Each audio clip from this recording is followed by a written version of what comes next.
Welcome student 10th standard mathematics part 2. तर याचे काही रिव्हिजनचे व्हिडिओ आता आपण सुरू करतोय. त्यातला हा पहिला व्हिडिओ आहे रिव्हिजनचा मॅथमॅटिक्स पार्ट 2 चा. तर त्याच्यामध्ये फर्स्ट क्वेश्चन आपल्या समोर आहे. In the figure chord AC and chord DE intersect at point B. हे दोन्ही कॉर्ड म्हणजे कॉर्ड AC आणि कॉर्ड DE एकमेकाला कुठल्या पॉइंटमध्ये इंटरसेक्ट होतात तर B मध्ये इंटरसेक्ट होतात. ओके, या पॉइंट B मध्ये अँगल ABE जे हा अँगल दिलेला आहे आपल्याला 108 आणि AE major of arc AE हा जो आर्क AE आहे तर तो किती दिलेला आहे आपल्याला 95%. तर तो दिलेला आहे 95 डिग्री. त्याच्यानंतर आपल्याला काय फाइंड आउट करायचं तर मेजर ऑफ आर्क DC म्हणजे हा जो DC आहे इथला तर तो DC किती येतोय तो काय करायचा आहे फाइंड आउट करायचा. तो जर फाइंड आउट करायचा असेल तर इथं आपण थेरम यूज करणार आहे. तर तो बघूया थेरम कशा प्रकारे यूज करायचा. तर हा जो अँगल आहे आता B हा काही सेंटर नाहीये त्यामुळे तर हा थेरम कुणासाठी आहे तर हा थेरम आहे या अँगलसाठी म्हणजे अँगल ABE. तर तो जो अँगल ABE आहे तर तो अँगल ABE कुणा इतका असणार आहे 1/2 measure of arc 1/2 measure of arc. तर ह्या अँगल ABE च्या बरोबर समोरचा आर्क कुठला आहे तर arc E 1/2 measure of arc E plus whole bracket मध्ये लिहिलंय प्लस मेजर ऑफ आर्क. तर त्याच्याबरोबर अपोजिट कोण आहे बघा इथला आर्क तर हा आर्क आहे DC जो की आपल्याला फाइंड आउट करायचा. ओके, आणि हा ब्रॅकेट कंप्लीट करा. तर थोडक्यात काय हा थेरम आपल्याला काय सांगतो इथला अँगल ABE हा पुन्हा इतका असतो तर त्याच्या समोरचा जो आर्क आहे म्हणजे हा AE हा आणि त्याच्याबरोबर खाली जो आर्क आहे DC तर ह्या दोघांच्या ऍडिशनच्या किती असतो तो हाफ असतो.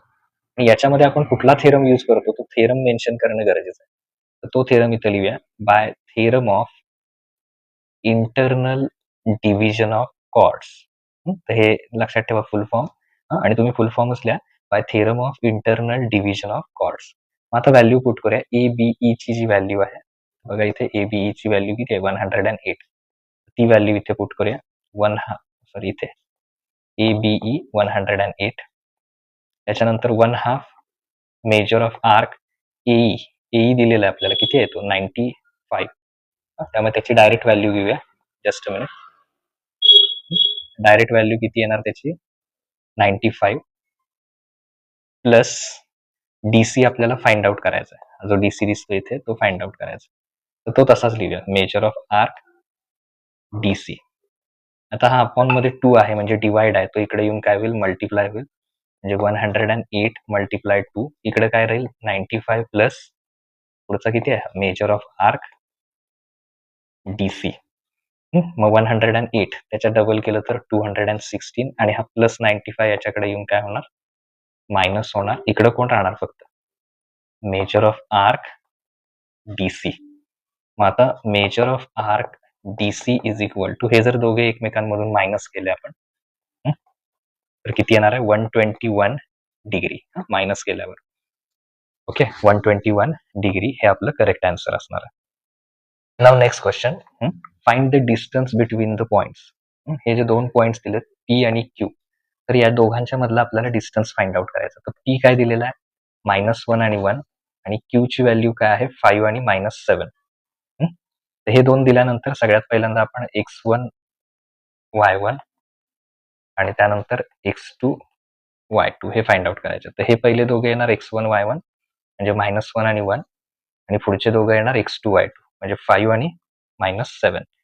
तर ह्या दोघांच्या मधलं डिस्टन्स कुठल्या सिम्बॉलने वापरायचं ते distance between PQ is equal to square root of x2 minus x1 bracket square plus y2 minus y1 bracket square. किंवा तुम्ही असंही करू शकता y2 मायनस y1 पहिल्यांदा घेऊ शकता नंतर x2 मायनस x1 त्यांना काही प्रॉब्लेम येणार नाही.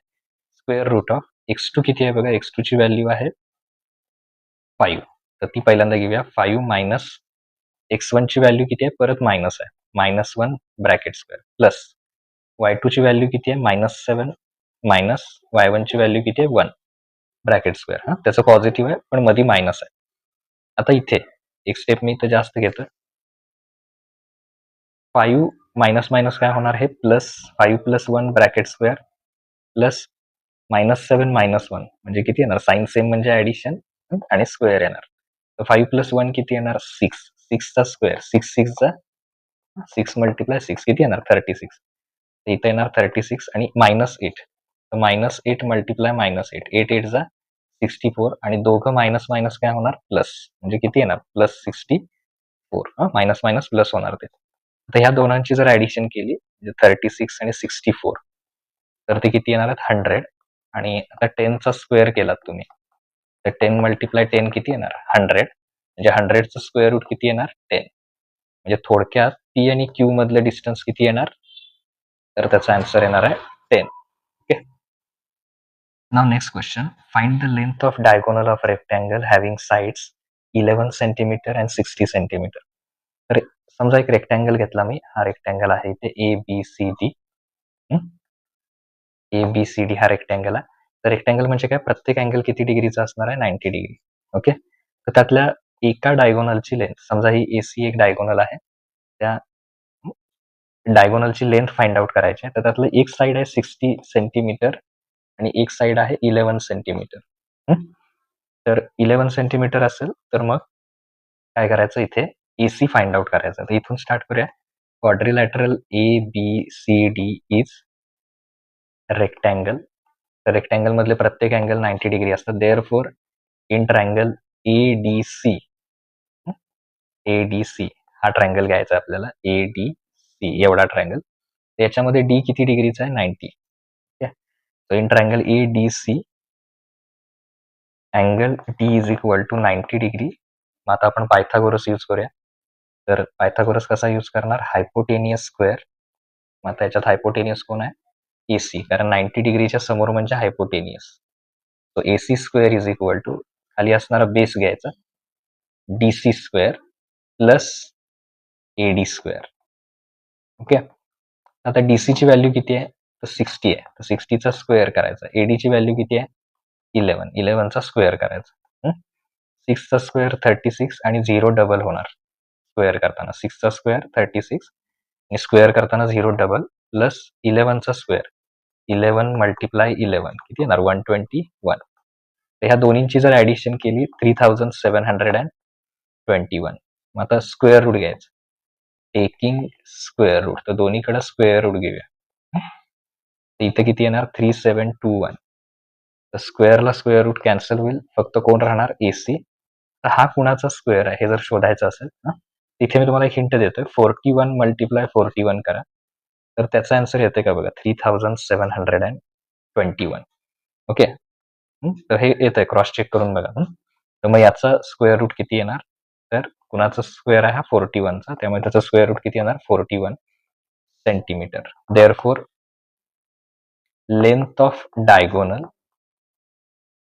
Is equal to 41 centimetre. Okay. तर हा कुणाची लेंथ असणार आहे? त्या डायगोनलची लेंथ किती असणार आहे? 41 सेंटीमीटर. ओके.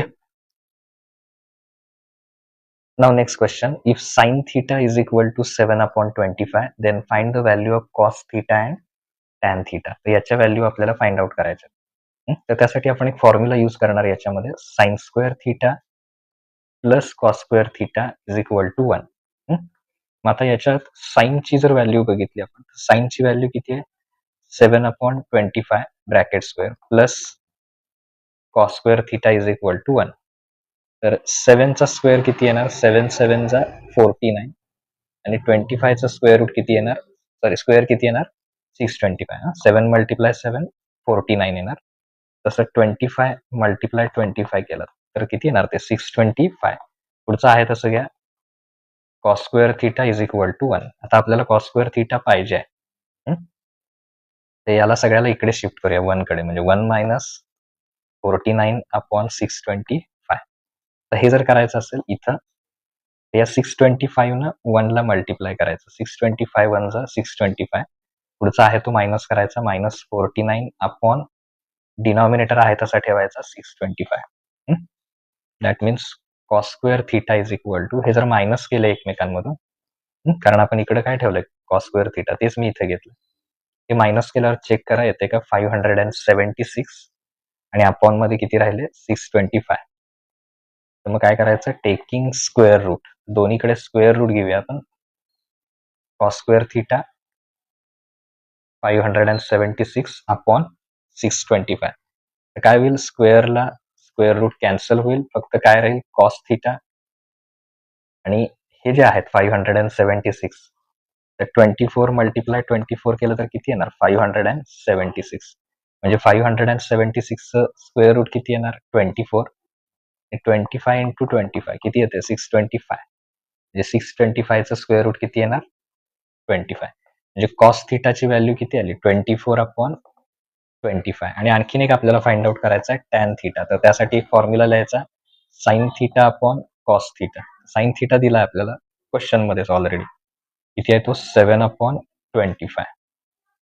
तर तो इथं लिहूया 7/25 अपॉन कॉस थिटा किती आहे, 24/25 इज इक्वल टू, तर इथे 7/25 ॲज इट इज लिहायचं. हा जो डिनॉमिनेटर आहे किंवा होल डिवायडेड बाय, डिवाइडच्या ऐवजी लिहायचं मल्टिप्लाय, आणि खाली जो आहे त्याचा रेसिप्रोकल घ्यायचा, म्हणजे 25/24. तर न्यूमरेटर मधला 25 आणि डिनॉमिनेटर मधला कॅन्सल होणार, किती येणार 7/24. And that is required. तेच तर आपल्याला फाइंड आउट करायचं होतं, टॅन थिटा आणि त्याच्या आधी कॉस थिटा.